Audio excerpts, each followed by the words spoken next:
అంతా ఏఐలో ఉందట. ఇప్పుడు ఇది అందరికీ ఊతపదం అయిపోయింది. ఏఐలో ఏమైనా చేయొచ్చు అంటారు కదా! ఏఐతో మర్డర్స్ కూడా చేయొచ్చు అని చెప్పని బెంగుళూరులో ఉన్న ఒక టెక్కీ ప్రూవ్ చేసింది. ఒక అమ్మాయి వాళ్ళ కుటుంబం మొత్తాన్ని ఏఐ సహాయంతో కడతెరిచింది. పోలీసులు కూడా విస్తుబోయేటువంటి మాట ఇది. ఒకసారి చూద్దాం ఏం జరిగిందో. సాంకేతిక పరిజ్ఞానాన్ని ఎలా అయినా ఉపయోగించుకోవచ్చు అని చెప్తున్నారు కాబట్టి ఏఐ చాట్ బోట్‌ను ఉపయోగించి ఇప్పుడు ఈ కృత్రిమ మేధ సహకారంతో ఈ హత్య జరిగింది అని పోలీసులు ప్రాథమికంగా నిర్ధారించారు. కానీ దీనికి సాక్ష్యాలను బిల్డ్ చేసేటువంటి ప్రాసెస్‌లో ఇప్పుడు మామూలుగా ఏఐ అనగానే మనం చాట్ జీపీటీనో వీటి గురించి మాట్లాడతాం. బట్ అది కాదు, ఒక స్పెషల్ టూల్ తయారు చేశారంట. కృత్రిమ మేధ ద్వారా చాట్ బాట్ తయారు చేసినటువంటి దీన్ని ఒక సెల్ ఫోన్‌లో ఉపయోగించారు. కర్ణాటక రాజధాని బెంగుళూరులో. బెంగుళూరు అంటే సాఫ్ట్‌వేర్ హబ్ అని చెప్పని అంటాం కదా! సో, బెంగుళూరుకు ఉన్నటువంటి ప్రత్యేకత గురించి మనకు తెలుసు. సాఫ్ట్‌వేర్‌తో మర్డర్స్ కూడా చేయొచ్చు. ఏఐతో మర్డర్స్ కూడా చేయొచ్చు అని చెప్పని ఈళ్ళు ఇక్కడ ప్రూవ్ చేశారనమాట. బెంగుళూరులోని సీగేహళ్ళి అపార్ట్మెంట్‌లో హత్యకు గురైన సోమసుందర్, ఆయన భార్య ముత్తులక్ష్మి, చిన్న కుమార్తె సుప్రియ.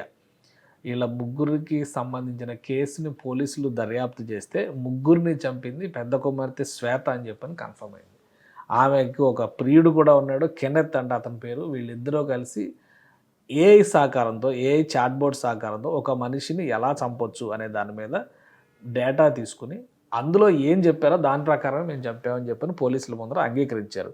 ఎవరిని ఎలా హతమార్చాలో మెళకువలు తెలుసుకున్నట్టుగా 6 నెలలుగా దీనిపైన వాళ్ళు కసరత్తు చేసినట్టుగా, అసలు రీజన్ ఏంటి అంటే వీళ్ళ పెళ్ళికి అంగీకరించలేదా? వేరే రీజన్స్ ఉన్నాయా? ఏంటి అనేది పక్కన పెడితే, తల్లిదండ్రుల్ని, సొంత చెల్లిని కూడా చంపేసింది ఈ మహాతల్లి. ఏఐ చాట్‌బోట్‌లో అడిగిన ప్రశ్నలకు వచ్చినటువంటి సమాధానాల ఆధారంగానే ఈ హత్య జరిగినట్టుగా పోలీసులు కూడా నిర్ధారణ చేశారు. అయితే ఈ చాట్‌బాట్ టూల్ తయారు చేసినటువంటి కంపెనీకి ఇప్పుడు పోలీసులు లేఖ రాశారు. అసలు ఏం జరిగింది? ఈమె ఉపయోగిస్తున్నటువంటి ఆ యాప్‌లో జరిగినటువంటి యాక్టివిటీని విత్ ఎవిడెన్స్ మొత్తం కూడా పంపించమని చెప్పని అడిగారు. ఇప్పుడు వాళ్ళు ఇచ్చేటువంటి డేటాని సాక్ష్యం కింద కన్సిడర్ చేసేందుకు పోలీసులు సిద్ధంగా ఉన్నారు. అయితే కోర్టులు దీన్ని ఎలా పరిగణిస్తాయో మళ్ళీ చూడాలి. అది నెక్స్ట్ లెవెల్. ఎందుకంటే ఇలాంటి మర్డర్స్ ఎక్కడా జరగలేదు కాబట్టి ఏఐ ద్వారా హత్య కూడా చేయొచ్చు అని చెప్పని ఒక సాఫ్ట్‌వేర్ కంపెనీలో, ఈ శ్వేత సాఫ్ట్‌వేర్ కంపెనీలో పనిచేస్తుంది. ఏఐ టూల్స్‌కి సంబంధించినటువంటి డేటా పైన రీసెర్చ్ చేస్తుంది.